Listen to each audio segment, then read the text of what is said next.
जी, life से कर लो दोस्ती में एक दफ़ा फिर हम आपको खुशामदीद कहते हैं। हमारे साथ हैं अब्दुल्ला और सोहा और ऑफ कोर्स रमा। अच्छा, ब्रेक पे जाने से पहले जो मैंने बात कही, क्योंकि बहुत एक इंटरेस्टिंग फैक्ट ये भी है कि एक तो हम लोगों की जिम्मेदारी है जो मेज़बान होते हैं, मगर उसके साथ साथ जो अपर मैनेजमेंट होती है वो भी हम लोगों को फोर्स कर रही होती है कि जी देखिए हमें खाली उर्दू मीडियम नहीं चाहिए या हमें बिल्कुल इंग्लिश नहीं चाहिए, आप इसको मिक्स कर दें, तो वो भी बहुत प्रेशर होता है। जी, हो सकता है आपका तजर्बा ऐसा हो, मेरा तजर्बा ऐसा बिल्कुल भी नहीं है। मैंने जितने भी प्रोग्राम्स आज तक होस्ट किए, मुझे आज तक किसी ने नहीं कहा कि अंग्रेजी थोड़ी सी डाल लिया करो या ये कर लिया करो, वो कर लिया करो, और उसका बहुत अच्छा फीडबैक है। और उसका सबसे अच्छा फीडबैक मुझे उस वक्त मिला, मैं एक प्रोग्राम करके उतरा एयरपोर्ट पे, तो एक साहब आए मेरे पास, कहते आप हैं वो जो प्रोग्राम करते हैं? मैंने कहा जी मैं हूँ। और आपकी उर्दू भी बहुत अच्छी है ना? हाँ। तो उन्होंने कहा आप हैं वो शायद? मैंने जी मैं बिल्कुल मैं वही हूँ। कहते हैं जी हम आपका प्रोग्राम देखते हैं, मैं खुद उर्दू अदब से बहुत लगाव रखता हूँ और आपका लहजा और आपकी जो अल्फाज और जो गुफ्तगू होती है उन्हें बहुत अच्छी लगती है। मैंने कहा इस बात का ख्याल रखा जाता है उसमें, वो ऐसा नहीं है कि वो हाँ कि वो खुद से हो रहा है, वो रखा जाता है कि मेरे ऊपर एक जिम्मेदारी है कि मैं कोई लफ्ज बोल रहा हूँ तो वो सही बोलूँ।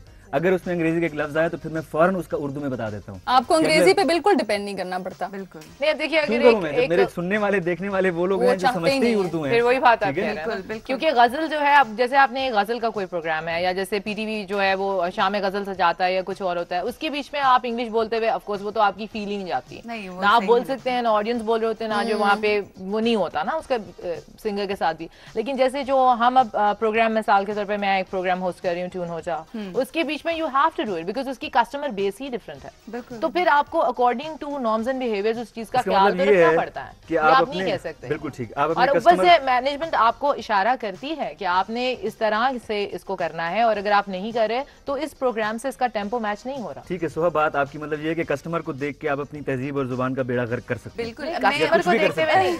ठीक है, मतलब मैं आपकी बात से एग्री करती हूँ अब्दुल्ला कि कस्टमर तो खैर कोई चीज ही नहीं है, हम तो व्यूअर्स की बात कर रहे हैं। वही बात है ना, अगर आप लोगों को देख के कर रही हैं फिर उनको वो जुबान समझ आती है। लेकिन मैं मैनेजमेंट के हवाले से मैं आपको एक बात बताऊं, ये जो इन्होंने बात की है ना कि जो लोग जब आप अच्छी उर्दू बोल रहे होते हैं, शुस्ता उर्दू बोल रहे होते हैं, तो लोग उसको अप्रिशिएट करते हैं। उसकी एक सबसे बड़ी एग्जांपल ये है कि जो हमारे देखने वाली, जब हम अपनी मैसेज को देखते हैं तो वो उर्दू ही देखना चाहते हैं, इस बात से, और उर्दू ही इनकार नहीं किया जा सकता। तभी मेरा ख्याल है हम देखते हैं कि जो इंग्लिश चैनल्स जब आते हैं या कोई इंग्लिश न्यूज चैनल आता है उसको वो रेटिंग नहीं आती और इवेंचुअली वो उर्दू में स्विच करना पड़ता है। ये इस बात की जमानत है कि हमारे व्यूअर्स, हमारे देखने वाले जो हैं वो यही चाहते हैं। इसकी एग्जांपल हमारे पास बिल्कुल है की जाए। इधर वैसे मैं एक बात आप दोनों से करना चाहूंगी कि इंडिया को हमेशा से कहते हैं एक इकोनॉमिक एडवांटेज है, बिकॉज वहाँ पे बहुत ज़्यादा अंग्रेजी बोली जाती है वहाँ पे। बल्कि जब आई वाज ट्रैवलिंग तो एक मांगने वाली मेरे पास आई, उसने कहा प्लीज गिव मी 10 रुपीज। इससे आप अंदाजा लगा लें तो वहाँ बहुत प्रोफिशिएंसी है इंग्लिश लैंग्वेज। वहाँ जो फिल्में बनती हैं वो तो हिंदुस्तानी में बनती हैं। मैं आपको एक और मेरे कहने का मतलब ये है, इसलिए उनको एक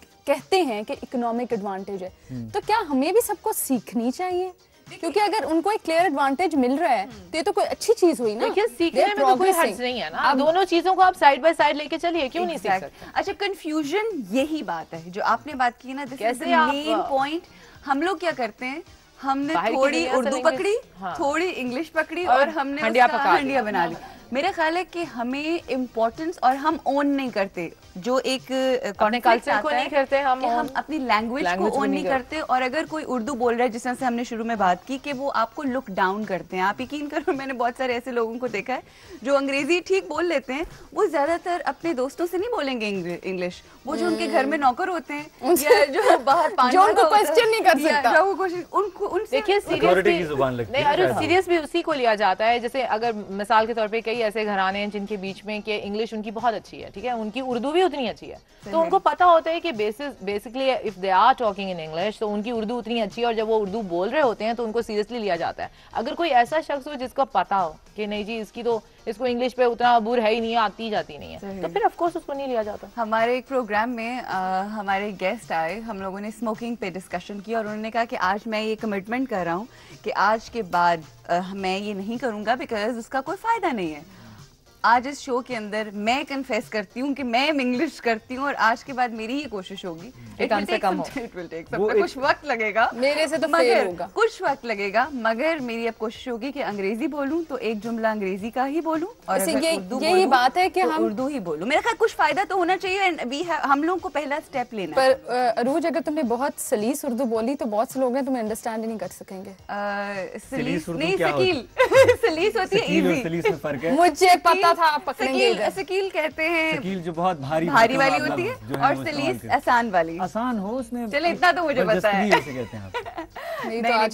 भाई शकील उर्दू बोलेंगे देखा। नहीं मैं गलती मैं कोशिश ये करूंगी कि मैं सलीस बोलूं और वो ऐसी लैंग्वेज जो ऐसी जुबान जो सारों को समझ आए। अच्छा, एक और बड़ी इंटरेस्टिंग बात है कि फ्रांस में अगर आप करप्शन ऑफ लैंग्वेज करो ना कि किसी फ्रेंच वर्ड के साथ अंग्रेजी का लफ्ज डाल दो तो इट्स इलीगल।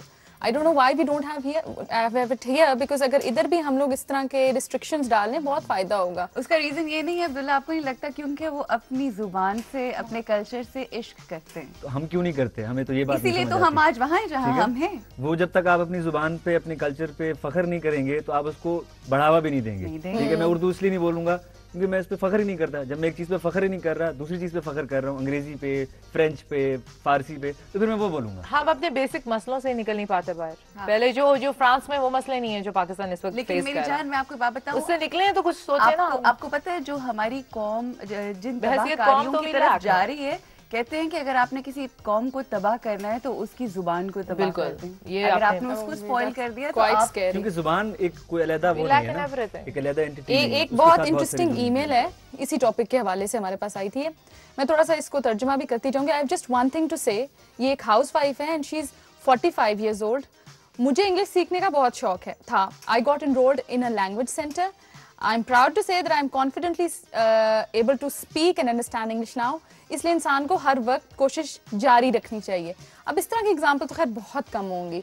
ये हाँ, हाउसवाइफ हैं जिनके बच्चे अब बड़े हो गए होंगे। शी कुड, अब देखिए ना, उनको शौक था। तो ये कोई बड़ी चीज भी बाहर के ममालिक में सेटल डाउन हो, उनके बच्चे, उनको कम्युनिकेट करने में आसानी रहती हो थ्रू इंटरनेट। बाहर के मुल्क में नहीं है, यहाँ पर भी रहने वाले बहुत सारे बच्चे हैं जो आजकल बहुत यो हैं और वो बोलते हैं, माँ बाप को जो अपना माँ बाप कहते हैं oh mom you are so backward. तो उसके लिए प्रोबेबली एक माँ एफर्ट कर रही है। बट अगेन आई थिंक कोई बात जो बार बार हमने ये बात कही है, ये पेरेंट्स भी कॉम्प्लेक्स किसी हद तक इस तरह होते हैं कि they want to sort of compete तो नहीं कहना चाहिए बट बच्चों के साथ साथ वो जनरेशन गैप को कवर करना चाहते हैं ना, तो फिर उसको करने के लिए बिल्कुल आपने सही कहा, ब्लेंड इन करने के वास्ते ये चीज बड़ी जरूरी है। और वो अपने बच्चों के प्रोबेबली लेवल पे आना चाहते हैं कि उनकी समझ सकें, बेटर अंडरस्टैंडिंग के लिए वो अलूफ ना हो जाएं कल को बच्चे। बिल्कुल ही।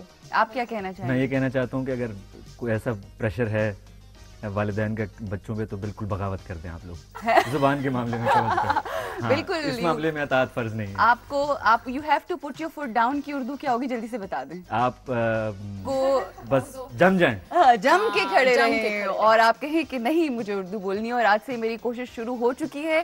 So ladies and gentleman, on this note हम एक और छोटी सी ब्रेक लेंगे, मगर आपने हमारे साथ रहना है क्योंकि इसके बाद हम आपको एक बड़ी मजेदार रिसर्च दिखा रहे हैं। हम लोगों ने मुख्तलिफ लोगों से बात की है and see what they have to से।